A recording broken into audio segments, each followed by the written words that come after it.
예레미야서 37장. 요시야의 아들 치드키야가 여호야김의 아들 여코냐를 대신하여 임금이 되었다. 바빌론 임금 느부갓네자르가 그를 유다 땅의 임금으로 앉힌 것이다. 그런데 치드키야와 그 신하들과 나라 백성은 예레미야 예언자를 통하여 하신 주님의 말씀을 듣지 않았다. 치드키야 임금은 셀레무야의 아들 여호칼과 마아세야의 아들 스바니아 사제를 예레미야 예언자에게 보내면서 우리를 위하여 주 우리 하느님께 기도해 주시오 하고 청하였다. 그때 예레미야는 아직 감옥에 갇혀 있지 않았기 때문에 백성들 가운데 드나들 수 있었다. 그 무렵 파라오 군대가 이집트에서 출동하자 예루살렘을 포위하고 있던 칼데아인들은 그 소식을 듣고 예루살렘에서 물러갔다. 주님의 말씀이 예레미야 예언자에게 내렸다. 주 이스라엘의 하느님께서 이렇게 말씀하신다. 나에게 물어보라고 너희를 보낸 유다 임금에게 이렇게 전하여라.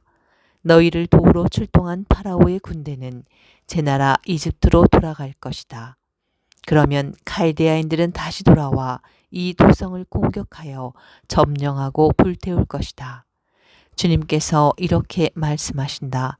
너희는 칼데아인들이 너희에게서 물러갈 것이라고 하면서 너희 자신을 속이지 마라. 그들은 물러가지 않을 것이다. 너희를 공격하는 칼데아인들의 모든 군대를 너희가 쳐부수어 그들 가운데 부상당한 자들만 남는다 할지라도 그들은 저마다 진지에서 일어나 이 도성을 불태울 것이다. 칼데아인들의 군대가 파라오의 군대 때문에 예루살렘에서 물러갔을 때 예레미야는 자기 친족들 가운데에서 상속재산에 관한 일을 처리하러 예루살렘에서 베냐민 땅으로 가려고 길을 떠났다. 그가 베냐민 성문에 이르렀을 때 하나냐의 손자이며 셀레무야의 아들로 이름이 이르이야인 수무장이 예레미야 예언자를 붙잡고 당신은 지금 칼데아인들에게로 넘어가고 있소 하고 말하였다. 그러자 예레미야가 그렇지 않소. 나는 지금 칼데아인들에게로 넘어가는 것이 아니오 하고 말하였다. 그러나 이르이야는 예레미야의 말을 듣지 않고 그를 붙잡아 대신들에게 데려갔다. 대신들은 예레미야에게 화를 내며 그를 때리고 요나탄 서기관 집에 있는 구덩이에 가두었다. 사람들은 그곳을 감옥으로 만들었던 것이다. 예레미야는 천장이 둥근 저수 동굴에 들어가 오랫동안 그곳에 갇혀 있게 되었다. 치드키야 임금이 사람을 시켜 예레미야를 데려왔다. 임금은 자기 궁궐에서 그에게 은밀히 물었다. 주님께서 무슨 말씀을 하지 않으셨소? 예레미야가 하셨습니다 하고 대답하였다. 계속해서 그는 임금님께서는 바빌론 임금의 손에 넘겨주실 것입니다 하고 말하였다. 그리고 예레미야는 치드키야 임금에게 호소하였다. 제가 임금님이나 임금님의 신하들이나 이 백성에게 무슨 잘못을 저질렀길래 저를 감옥에 가두신 것입니까? 바빌론 임금이 여러분과 이 나라를 치러 오지 않을 것이요 하고 여러분에게 예언했던 예언자들은 어디 있습니까? 저의 주군이신 임금님, 제발 제 말씀을 들어주십시오. 저의 간청을 들으시어 저를 요나탄 서기관의 집으로 보내지 말아 주십시오. 그곳에 가면 저는 죽습니다. 치드키야 임금은 사람들에게 명령을 내려 예레미야를 경비대 울 안으로 옮기고 도성의 빵이 모두 동날 때까지 날마다 빵 굽는 이들의 거리에 서 빵을 날라 그에게 주도록 하였다. 그리하여 예레미야는 경비대 울 안에 머무르게 되었다. 예레미야서 38장. 마탄의 아들 스파트야와 바브수루의 아들 그달랴와 세레미야의 아들 유칼과 말키야의 아들 바스후르가 예레미야가 온 백성에게 말하는 것을 들었다. 주님께서 이렇게 말씀하신다. 이 도성에 머무는 자는 칼과 굶주림과 흑사병으로 죽겠지만 칼데아인들에게 나가 항복하는 자는 죽지 않고 제 목숨을 전리품으로 얻어 살게 될 것이다.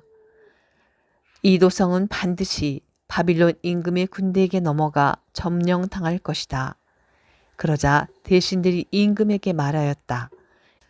이런 자는 마땅히 사형을 받아야 합니다. 그가 이따위 말을 하여 도성에 남은 군인들과 온 백성의 사기를 떨어뜨리고 있습니다.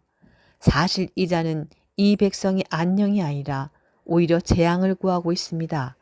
이에 치드키야 임금은 자, 그의 목숨이 그대들의 손에 달려 있어. 이 임금은 그대들의 말에 어찌 할 수가 없구려 하고 말하였다. 그들은 예레미야를 붙잡아 경비대 우란에 있는 말키야 왕자의 저수 동굴에 집어넣었다. 그들은 예레미야를 밧줄로 묶어 저수 동굴에 내려보냈는데 그곳에는 물이 없고 진흙만 있어서 그는 진흙 속에 빠졌다. 왕궁에 에벨멜렉이라는 에디오키아 사람 4시가 있었는데 사람들이 예레미야를 저수 동굴에 넣었다는 소식을 들었다. 그때 임금은 벤야민 성문에 앉아 있었다. 에벨멜렉은 왕궁에서 나와 임금에게 가서 말하였다. 저의 주군이신 임금님, 저 사람들이 예레미야 예언자에게 한 일은 모두 악한 짓입니다. 그들이 그를 저수동굴에 던져 넣었으니 그는 거기에서 굶어 죽을 것입니다. 이제 도성에는 더 이상 빵이 없습니다. 그러자 임금이 에디오피아 사람 에벨멜렉에게 명령하였다. 여기 있는 사람들 가운데 30명을 데리고 가서 예레미야 예언자가 죽기 전에 그를 저수 동굴에서 꺼내어라. 에벨멜렉은 그 사람들을 데리고 왕궁의 의복 창고로 갔다. 거기에서 해진 옷과 누더기를 꺼내 줄에 묶은 다음 그것을 저수 동굴에 갇힌 예레미야에게 내려보냈다. 에디오피아 사람 에벨멜렉이 예레미야에게 말하였다. 해진 옷과 누더기를 양쪽 겨드랑이와 줄 사이에 끼워 넣으시오.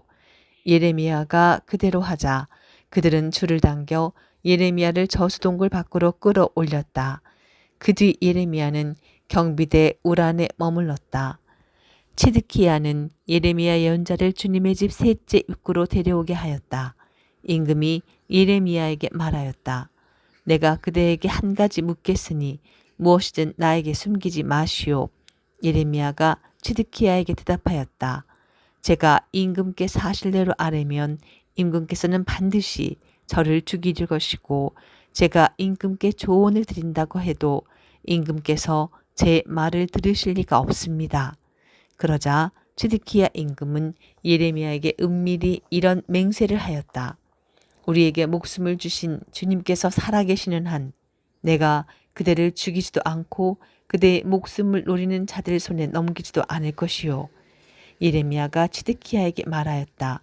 만군의 주 이스라엘 하나님께서 말씀하십니다. 네가 바빌론 임금의 대신들에게 나아가 항복하기만 하면 너의 목숨이 살아남고 이 도성이 불타지도 않을 것이며 너와 네 집안도 살아남게 될 것이다. 그러나 네가 만일 바빌론 임금의 대신들에게 나아가 항복하지 않으면 이 도성이 칼데아인들에게 넘겨지고 그들은 이 도성을 불태울 것이며 너는 그들의 손에서 빠져나가지 못하게 될 것이다. 그러자 치드키야 임금이 예레미야에게 말하였다. 나는 칼디아인들에게 넘어간 유다인들이 무섭소. 칼디아인들이 나를 그들의 손에 넘기면 그들이 나를 학대할 것이요. 예레미야가 말하였다. 칼디아인들이 넘기지 않을 것입니다. 부디 제가 임금께 전해드린 주님의 말씀을 들으십시오. 그러면 임금께서는 일이 잘 되고 목숨도 구하실 것입니다. 그러나 임금께서 항복하기를 거절하실 경우에 주님께서 저에게 보여주신 사정은 이렇습니다. 유다 왕궁에 남은 여인들이 모두 바빌론 임금의 대신들에게 끌려가면서 이렇게 말할 것입니다. 당신과 가까운 친구들이 당신을 속이고 멋대로 조종했지요. 그리고 당신의 발이 진흙에 빠져들자 그들은 등을 돌려버렸지요. 임금의 모든 아내와 아들들은 갈대아인들에게 끌려갈 것이고 임금님께서도 그들의 손에서 빠져나지 못할 것입니다. 임금님께서는 바빌론 임금에게 사로잡히시고 이 도성은 불탈 것입니다. 지드키야는 예레미야에게 당부하였다. 아무에게도 이 일을 알려서는 안 돼요. 그랬다가는 그대가 죽게 될 것이요. 내가 그대와 이야기했다는 소문을 대신들이 듣게 되면 그들이 그대에게 찾아와 그대가 임금께 무슨 말을 했는지 하나도 숨기지 말고 우리에게 알려주시오. 우리가 그대를 죽이지 않을 터이니 임금께서 그대에게 말씀하신 것이 무엇인지 알려주시오 하고 말할 것이요. 그러면 그대는 요나탄의 집으로 돌아가면 죽게 되니 그곳으로 보내지 말아달라고 임금께 간청하였다고만 말하시오. 과연 대신들이 모두 예레미야를 찾아와 그에게 물었으나 예레미야는 임금이 분부한 말 그대로만 그들에게 대답하였다. 대신들은 이야기의 내용을 듣지 못하였기 때문에 예레미야에게 더 이상 캐묻지 않았다. 예레미야는 예루살렘이 점령당하는 날까지 경비대 울 안에서 지냈다. 예레미야 39장. 예루살렘이 점령당하였을 때 유다 임금 치드키야 제9년 10째 달에 바빌론 임금 네부카드네자르가 모든 군대를 이끌고 와서 예루살렘을 포위하였다. 마침내 치드키야 제11년 넷째 달, 그달 9일에 도성이 뚫렸다. 바빌론 임금의 대신들이 모두 들어와 중앙 대문에 자리를 잡았다. 그들은 네르칼 사르에체르, 삼가르누브, 랍사르인 사르스킴, 랍막인 네르칼 사르에체르, 그리고 바빌론 임금의 다른 모든 대신들이었다. 유다 임금 치드키야와 모든 군인들은 그들을 보고 밤을 틈타 왕실 정원길을 따라서 성벽 사이의 통로를 지나 도성 밖으로 빠져나갔다. 그러고 나서 그들은 아라바 쪽으로 갔다.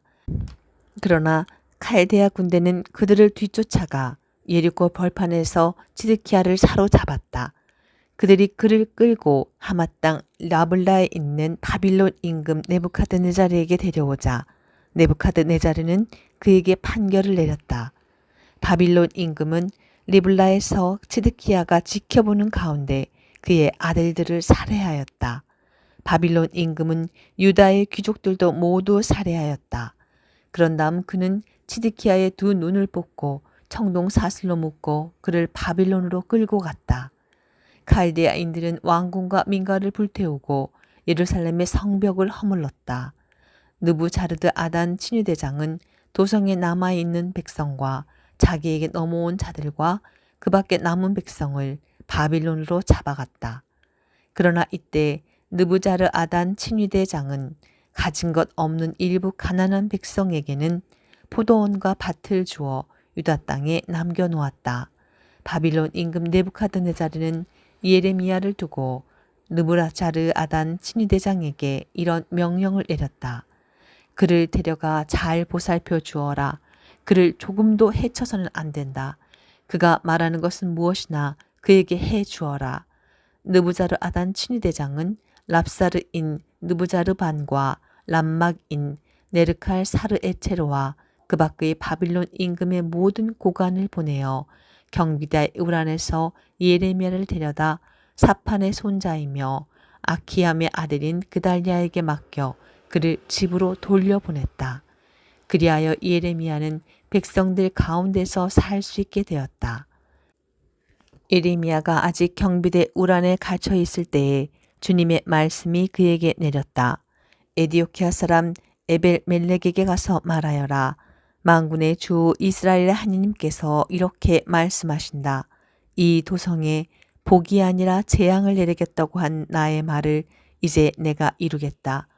이런 일이 바로 그날 내 앞에서 일어나겠지만 나는 그날에 너를 건져주겠다. 주님의 말씀이다. 너는 내가 두려워하는 사람들의 손에 넘어가지 않을 것이다. 내가 반드시 너를 구하여 네가 칼에 맞아 쓰러지지 않게 하겠다. 너는 나를 신뢰하였으므로 내 목숨을 전리품으로 얻을 것이다. 주님의 말씀이다.